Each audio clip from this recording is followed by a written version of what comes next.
안녕하세요. 반갑습니다. 오늘 또 다시 김치 허니 시작하는데요. 지금 생선 석박지 시리즈를 하고 있잖아요. 지난 시간에는 우리 뭐 했었죠?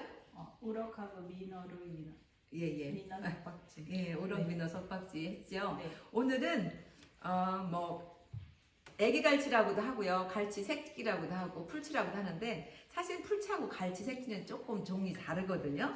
이거는 그 전라북도 부안 쪽, 서해안 쪽에 가면 김장 무렵이 되면 무지무지하게 많이 잡히는 생선 중에 하나였어요. 그래서 섬 사람들이 겨울 양식으로 육지를 바람 불면 나가지도 못하고 또 겨울에 생선도 잡히지 않으니까 주로 해서 그 영양식으로 단백질 보충을 하던 김치 중에 하나였는데 호박을 가지고도 이 풀치김치를 담았고 그 배추김치에다도 배추나 무에다가도 뭐 이 풀치 반, 무 반, 풀치 반, 배추 반으로 담가가지고 그 겨울에 그 양식이 부식이 됐었던 그런 김치 중에 하나인데요. 저도 굉장히 좋아하는 김치 중에 하나예요. 우럭김치와 마찬가지로 풀치김치도 먼저 한 포기를 하는 분량이에요. 한 포기 하는 분량 여기에다가 이제 밑간을 똑같이 밑간을 하는데 생선이 싱싱한 생선 그대로예요. 아직 아무런 간이 돼 있지 않거든요. 이 정도 분량이다. 1kg가 약간 못해 한 800g 정도, 700g 정도 되는 양의 100 이게 조금 더 떨어진 것 같아요. 100g 정도, 100ml 정도의 멸치 액젓을 넣고요. 여기에다가 생선 김치이기 때문에 생강을 마늘의 양보다 약간 좀 더 넣어도 괜찮아요. 그래서 한 숟갈 수북하게 넣고요. 마늘은 일반적으로 한 숟갈 이렇게 넣으면 되고요. 여기에다가 그 조금 더 맛이 배이게 하라고 설탕을 조금 넣어줘도 뼈가 삭는데 도움이 돼요. 미생물들이 활발하게 활동할 수 있는 근거를 마련해 주는 거니까. 그리고 나서 뭘 넣어야 되겠어요? 여기다가 고춧가루. 고춧가루는 이 김치 원재료들을 싱싱하게 보존하는 데 가장 큰 역할을 하는 거거든요. 그래서 김치의 대변혁이 일어나는 게 임진왜란 직후에 우리나라에 고춧가루가 고추가 들어와서 고추가 들어온 후 그런 일이 벌어지잖아요. 자, 이거 그릇 주시고요.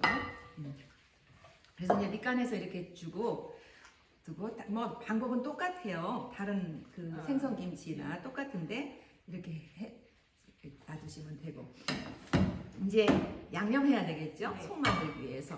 그래서 멸치 액젓은 여기다 절였기 때문에 제가 뭐 써야 된다고 그랬어요? 새우젓이. 잘 곰삭은 집에서 담근 새우젓.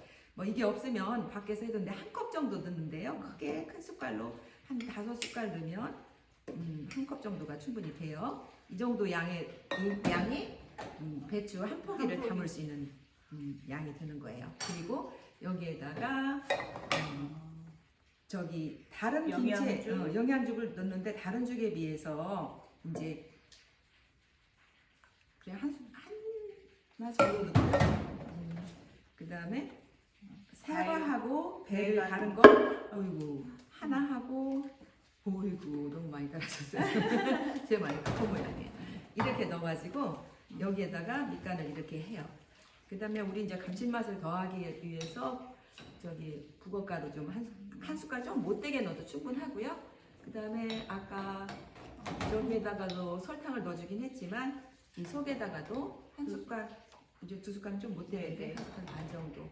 그 다음에 저는 흑임자나 통깨 쓰는 거 좋아하잖아요. 그래서 이거 넣고 속재료에다가도 아까 생선 할 때도 넣었지만 속재료에다가도 생강하고 마늘 이렇게 적당량을 넣어주시는데 그 적당량이라는 게 한 포기 한 숟갈이다라고 생각하시면 돼요. 아니 그건 아직 넣지 않으시고 마늘 아니 고춧가루를 먼저 넣어야 되니까 그래서 한 포기의 양이라고 그랬잖아요. 한 포기 양의 고춧가루는 기본적으로 얼마큼 넣는다고 그랬어요? 한 컵이. 그렇죠. 한 컵 넣고 그런데 생선 김치이니까 약간 조금 더 넣었으면 더는 알싸하고 그 비린내도 잘 고춧가루가 잡아줄 수 있어서 이렇게 먼저 이제 기본 양념에다 이렇게 한 다음에 이것이 부를 정도가 됐을 적에 무 한 줌, 채친 무 한 줌, 당근 한 줌, 그다음 무는 조금 더 넣어도 좋을 것 같아요.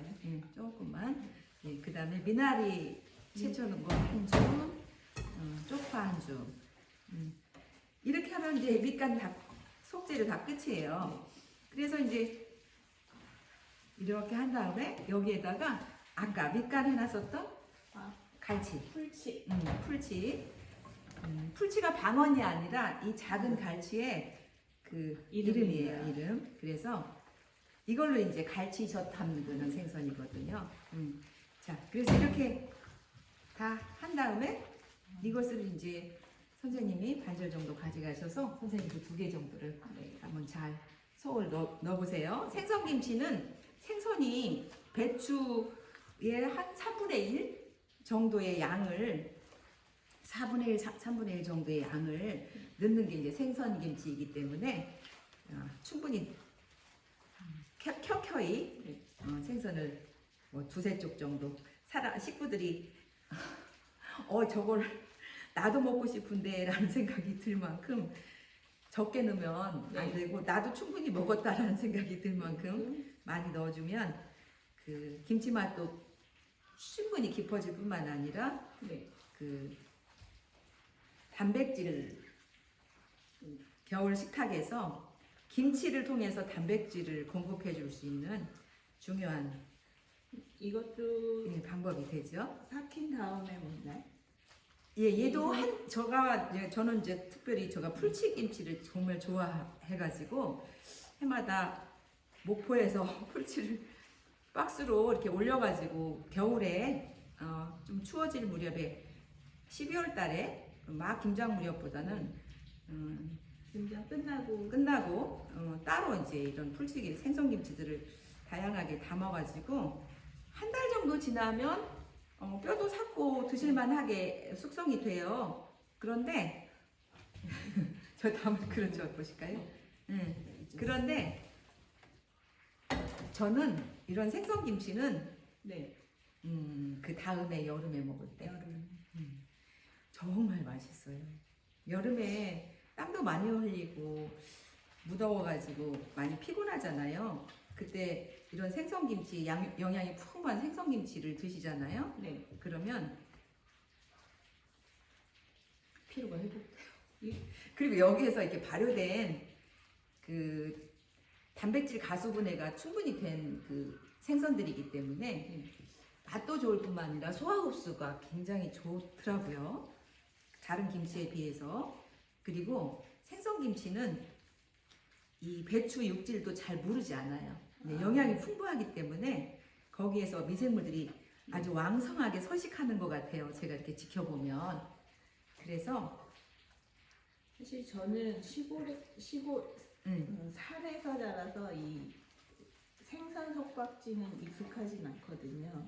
사람들이 비린내 나가 안 좋을 거라고 생각해요. 그런데 이제 석박지를 바닷가에 살아가지고 이게 버무릴 때부터 막 집어 드시거든요. 바닷가 분들은 아주 싱싱한 생선으로 김치 양념을 해가지고 회무침처럼. 그런데 그 내륙에서나 산간에서 사신 분들은 익숙하지가 않잖아요.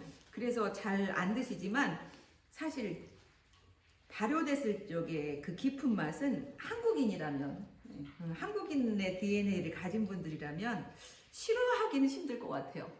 저는 그 맛을 아주 깊고 맛있는 맛을 내주거든요. 그 높은 수준의 감칠맛을 다른 어떤 음식으로도 흉내낼 수가 없는 맛이더라고요. 그래서 저는 생선 석박지 좋아하고 그중에 풀치김치를 개인적으로 정말 선호하는 김치라서 많이 담아요. 근데 올해는 그 생선들이 제때 계절에 맞게 잘 어획량이 너무 줄어가지고 제가 지금 한 달째 부탁하고 있는데 아직 박스로는 못 올라오고 조금만 구하게 돼서 김치를 담게 됐거든요. 이렇게 다 끝났네요. 그래서 그 생선들이 다 이제 이렇게 김치 포기 속으로 다 들어갔고요. 이렇게 담아진 풀치김치를 잘 저장했다가 한 달 후쯤 드셔도 굉장히 맛이 좋고요. 그 다음에 1년 다음에 여름에 이렇게 드셨을 적에 정말 더할 나위 없이 맛있고 영양이 풍부한 김치가 된다는 거죠. 집에서 꼭 한번 해보시면 훈이 없으시고요. 여름에 입맛 없을 때 드셔가지고 특히 생선김치의 효능은 그 젖산균이 다른 김치에 비해서 굉장히 풍부하기 때문에 화장실 잘 못 가시는 분들 화장실. 최고예요. 예. 자, 오늘도 이렇게 풀치김치 같이 해보셨습니다. 다음 시간에 다시 뵙겠습니다. 고맙습니다.